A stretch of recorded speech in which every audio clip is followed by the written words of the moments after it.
Ralph breaks the internet, or at the very least, this image did. So I have a bit of an interesting history with the original Wreck-It Ralph. It came out when I had yet to get into the wider world of gaming, but I was still a massive Nintendo fan.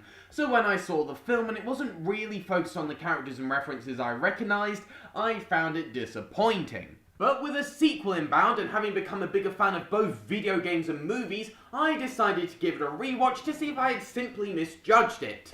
So I did, and I thought it was alright. I like the core idea, and it doesn't really do anything wrong, but it doesn't do anything amazingly right either, and I just didn't fall for these characters in the same way that I did with some of Disney's other animated films this decade. I think it's fine, but I can't say it made me that excited to see its sequel, and the trailers didn't really help either. But that's just the marketing, so how was the final product? Well, things pick up from the first movie quite nicely, and I was into things okay. It kind of bothers me that Ralph wouldn't just wait until night to create an extra path in Sugar Rush, but that's me nitpicking the character's actions and not really a flaw with the story.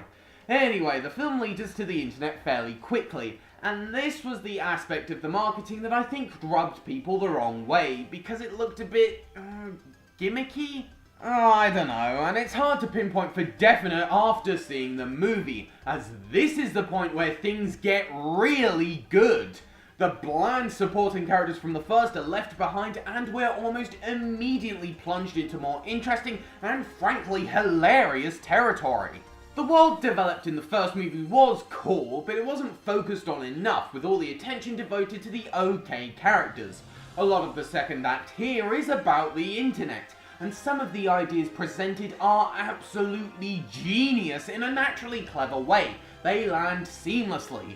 This leads to some extremely funny moments that had me and the rest of the audience laughing consistently. So yeah, I was caught off guard by how much I enjoyed the second half. It's funny, visually interesting, and there's even some good satire thrown in there for good measure. There is a but though. It's not too big a but though. Shut up! Even though it's a key part of the story.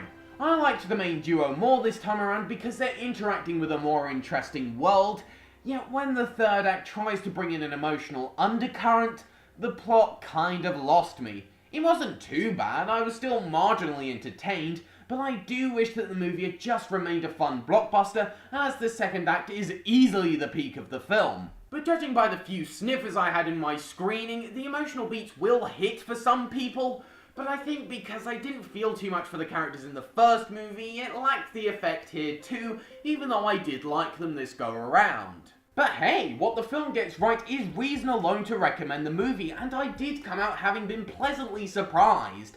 Had it just maintained the same sense of fun throughout the whole thing, I would have liked it more, but that's a personal preference, and I still highly recommend you give it a watch. Even if you weren't that crazy about the original like I was, I think you'll come out having had a good few laughs. I'll score it 3.5 stars. Ralph Breaks the Internet is a really good blockbuster to kick off the winter season with, and I got a lot more out of it than I was expecting to. So yeah, definitely check it out.